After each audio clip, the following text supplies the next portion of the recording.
بسم اللہ الرحمن الرحیم۔ ناظرین، بھارت کی تینوں افواج تیار، پاکستان پر خطرناک حملے کا خدشہ۔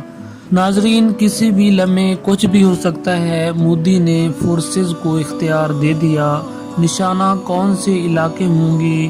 بھارتی وزیر اعظم مودی نے پاکستان کے خلاف جنگ کی تیاری کے حوالے سے وزارت دفاع کے اجلاس میں شرکت کی، جس میں مشیر قومی سلامتی اجیت دول بھی موجود تھے۔ انڈیا ٹی وی کے مطابق اجلاس میں کابینہ کی سیکورٹی کمیٹی نے پاکستان سے متعلق مستقبل کی حکمت عملی پر بات کی۔ اس موقع پر اجیت دول نے وزیر اعظم کو بریفنگ میں بتایا کہ فورسز پاکستان کے خلاف کسی بھی کارروائی کے لیے تیار ہیں اور صرف سیاسی منظوری کی منتظر ہیں۔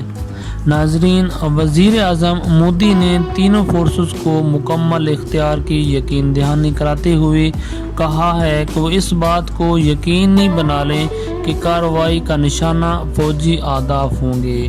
بھارتی ٹی وی کی رپورٹ کے مطابق اجلاس کے اہم نکات درج ذیل ہیں۔ خاص اہداف پر حملے کیے جائیں گے، غیر فوجی اہداف کو نشانہ نہیں بنایا جائے گا۔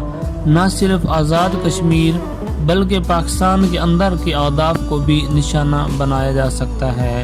حملے رد عمل میں نہیں بلکہ پہل کرتے ہوئے کیے جائیں گے۔ قبل ازیں 14 فروری کے وزیر اعظم مودی نے کہا تھا کہ فورسز کو مکمل اختیار دیے گئے ہیں۔